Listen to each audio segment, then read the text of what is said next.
రానున్న దీపావళి పర్వదినాన్ని పురస్కరించుకొని ఆయా మండలాల్లో ఏర్పాటు చేసిన బాణసంచ విక్రయాల షాపుల వద్ద ఎలాంటి అగ్ని ప్రమాదాలు సంభవించకుండా అన్ని షాపుల వద్ద నిబంధన మేరకు సేఫ్టీ ప్రికాషన్స్ తీసుకుంటూ పటిష్ట చర్యలు తీసుకోవాలంటూ బద్వేల్ ఆర్డీఓ చంద్రమోహన్ మైదకూరు డీఎస్పీ రాజేంద్ర ప్రసాద్లు పేర్కొన్నారు. శుక్రవారం సాయంత్రం బద్వేల్ మున్సిపాలిటీ పరిధిలోని స్థానిక ఆర్డీఓ కార్యాలయంలో బద్వేల్ నియోజకవర్గ పరిధిలోని అన్ని మండలాల్లోని అన్ని శాఖల అధికారులతో సమావేశం నిర్వహించారు.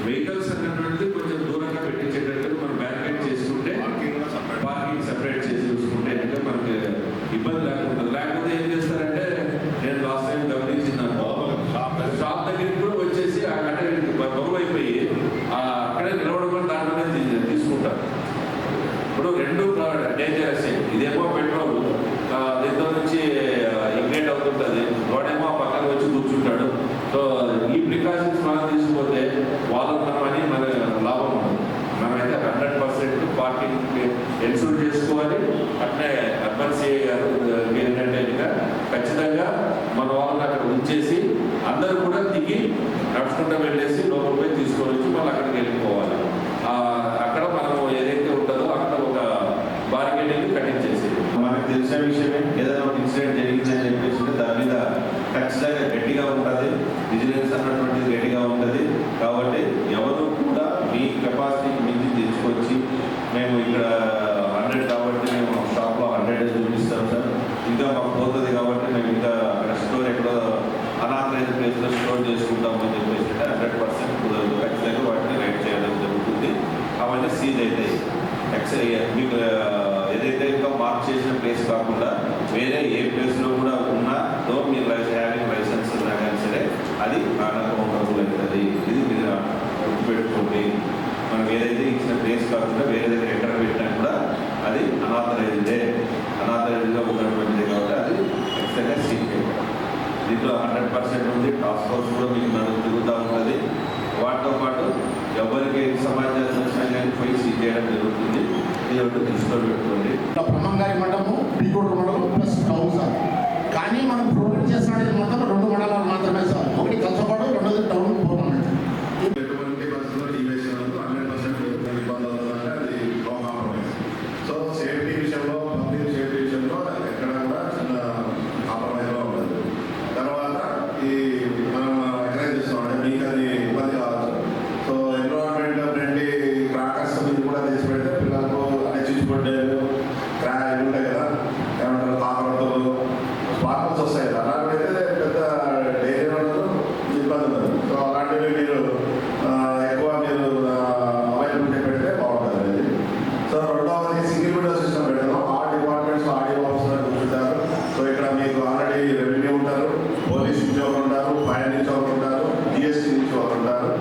సో ఆ డిపార్ట్మెంట్స్ ఇక్కడే ఉన్నారు. మీరు ఆఫీస్ చుట్టూ తిరగాల్సిన అవసరం లేదు. సో ఎక్కడ కూడా ఫీజు ఎక్కడ ఎవరికి కూడా మీరు అమౌంట్ చెల్లించాల్సిన అవసరం లేదు. సేఫ్టీ ఒకటి చూసుకుంటే చాలు. సో ఏదైతే మనం డిజిగ్నేటెడ్ తహసీల్దార్స్ టీం ఏదైతే ఉందో వాళ్ళు ఐడెంటిఫై చేసిన డిజిగ్నేటెడ్ లొకేషన్లోనే మీరు పెట్టాలా. లైసెన్స్ మస్ట్ ఉండాలి. So license must. Designated license ఉంది పక్కన రోడ్డు మీద బాగా జరుగుతుందని పెట్టుకున్నా అంటే అలా చేయము. ఇమ్మీడియట్గా సీజ్ చేసి కేసు బుక్ చేయడం జరుగుతుంది. సో రెండవది ఏంటంటే అక్కడ మనము స్టాఫ్స్ పెడతాం. అక్కడ డిపెండ్స్ ఆన్ ఎన్ని అప్లికేషన్స్ వచ్చాయి, ఎంతమంది ఉన్నారు దాన్ని బట్టి డిప్ సిస్టమ్ చేయడం జరుగుతుంది. ఎవరికి కూడా ప్రయారిటీ ఇవ్వడం జరగదు. మీ లక్ ప్రకారం డిప్ సిస్టమ్ ట్రాన్స్పరెంట్గా ఈ స్టాల్ అనేది అలాట్ చేయడం జరుగుతుంది.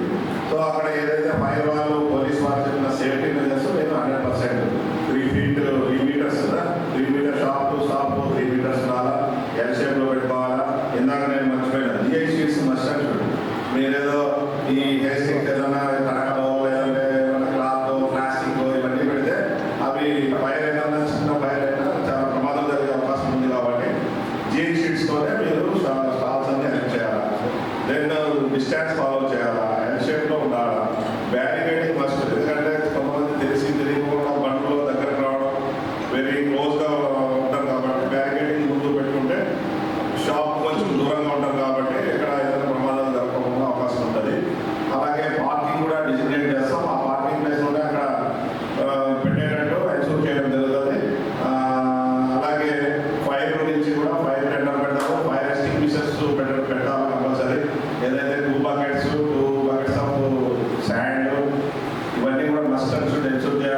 ప్రొఫెషనల్ నోట్స్ షాపు దగ్గర పెట్టుకోవాలి.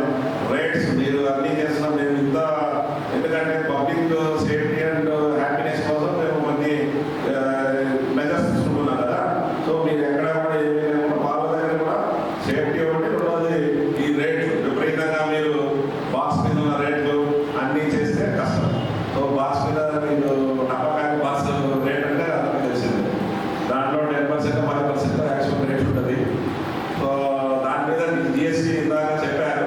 సో అది ఆల్రెడీ మనం ఇప్పుడు సూపర్ జిఎస్టీ, సూపర్ సేవింగ్స్ నేను పెద్ద ప్రోగ్రామ్ చేస్తున్నాను కదా, మీరు అంత రేట్ చెప్పేస్తే అది గ్రాంట్ కమిషన్ గారితో మాట్లాడి ఏదో ఒకటి ఫిక్స్ అయింది. అంత 35,000 అదంటే కష్టం. సో వాళ్ళ దగ్గర నుంచి కూడా మనం తగ్గించడం జరుగుతుంది. సో మీరు రేట్స్ కూడా అలాగే చేయాలి. సో మీరు ఎగ్జామినేషన్గా రేట్స్ పంపినా, అలాగే సేఫ్టీ మెజర్స్ ఫాలో చేయకపోయినా కంపల్సరీగా మీ మీద యాక్షన్ తీసుకోవడం జరుగుతుంది. సో ఆ ప్లేస్ తప్ప ఎక్కడ కూడా మీరు స్టోరేజ్ చేసుకోవద్దు, సేవ్ కూడా చేయకూడదు. ఆల్ ఏవైతే హోల్సేల్ షాప్ ఉన్నాయో వాళ్ళు ఆల్రెడీ ఫాలో అవుతుంటారు. సో వాటన్నింటినీ కూడా ఈ టాస్క్ ఫోర్స్ టీమ్ ఏదైతే ఉందో వాళ్ళు ఇన్స్పెక్ట్ చేసి ఫాలో చేస్తున్నారో లేదా ఎన్షూర్ చేస్తారు.